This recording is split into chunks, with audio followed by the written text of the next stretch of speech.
Geopolitical tension और Israel Hamas war की वजह से दुनिया भर के निवेशक डरे सहमे हुए हैं। लोगों को लग रहा है कि आगे क्या होगा। ये टेंशन और लड़ाई अगर आगे चला तो बड़ी दिक्कत हो जाएगी। इन्हीं सब खबरों के बीच यूके से एक बुरी खबर सामने आ रही है। यूके का बैंकिंग सिस्टम अब चरमरा रहा है। यूके का एक बैंक मौजूदा समय में कई चुनौतियों का सामना कर रहा है। कुछ महीने पहले ही अमेरिका में बैंकिंग संकट अपने चरम पर था। वहां एक के बाद एक बैंक बंद हो रहे थे।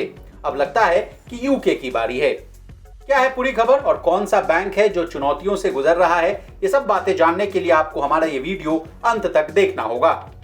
यूके का मेट्रो बैंक मौजूदा समय में कई चुनौतियों का सामना कर रहा है। डिपॉजिटर्स बैंक में अपने डिपॉजिट को लेकर घबराए हुए हैं। पिछले सप्ताह ही एक रिपोर्ट आई थी। रिपोर्ट में कहा गया कि मेट्रो बैंक इन्वेस्टर्स और दूसरे बैंक से फंड जुटाना चाहता है। और तो और रिपोर्ट में यह भी कहा गया कि बैंक अपने कुछ डेट को रिफाइनेंस करने के लिए पहले अपने कुछ मॉर्गेज को बेचने पर विचार कर रहा है। रविवार की देर रात बैंक ने एक बयान भी जारी किया था। बयान में यह भी कहा गया कि बैंक ने निवेशकों के साथ एक डील कर ली है जिसमें नई फंडिंग में 325 मिलियन पाउंड का फंड जुटाया गया है। साथ ही साथ 600 मिलियन पाउंड के डेट को भी रिफाइनेंस किया गया है। अब आपके मन में यह सवाल जरूर आ रहा होगा कि आखिर बैंक में चल क्या रहा है जिसके वजह से बैंक की ये हालत हो गई है।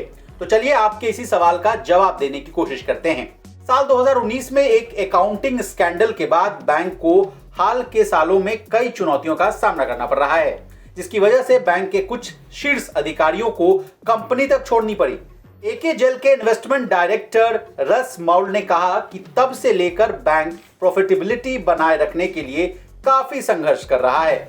अभी हाल ही में बैंक ने रेगुलेटर्स से अपने मॉर्गेज और एसेट के वैल्यूएशन के लिए भी अपने इंटरनल रेटिंग सिस्टम का इस्तेमाल करने की इजाजत मांगी थी, लेकिन रेगुलेटर्स ने पिछले महीने उसके अनुरोध को यह कहते हुए खारिज कर दिया था कि वे चाहते हैं कि बैंक अभी एक्सटर्नल रेटिंग सिस्टम का ही इस्तेमाल करे। अब जिस बैंक की चर्चा हो रही है उसके बारे में जानना बहुत जरूरी है। मेट्रो बैंक की स्थापना साल 2010 में बड़े ट्रेडिशनल लेंडर्स के लिए एक चैलेंजर बैंक के तौर पर की गई थी। इसे फाइनेंशियल संकट के मद्देनजर लॉन्च किया गया था और ये 100 से ज्यादा सालों में यूके में खुलने वाला पहला हाई स्ट्रीट बैंक था। इसके फाउंडर अमेरिकन हिल थे।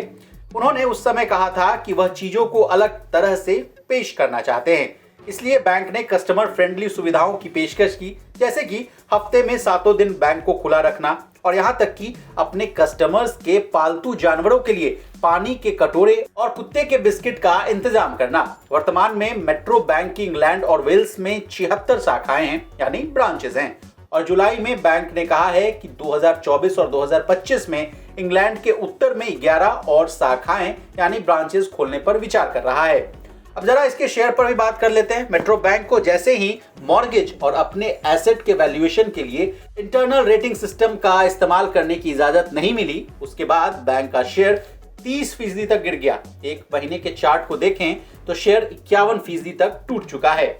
लेकिन रेस्क्यू डील की घोषणा के बाद बैंक के शेयर्स हल्के रिकवर भी हुए हैं। अब आगे क्या होगा ये तो वक्त ही बताएगा, लेकिन एक बात तो सच है कि पूरी दुनिया एक दूसरे से जुड़ी हुई है। एक देश के बैंक अगर कोलैप्स होते हैं तो इसका इफेक्ट दुनिया भर के बैंकिंग सिस्टम पर भी जरूर पड़ेगा। ब्यूरो रिपोर्ट, विस्तार।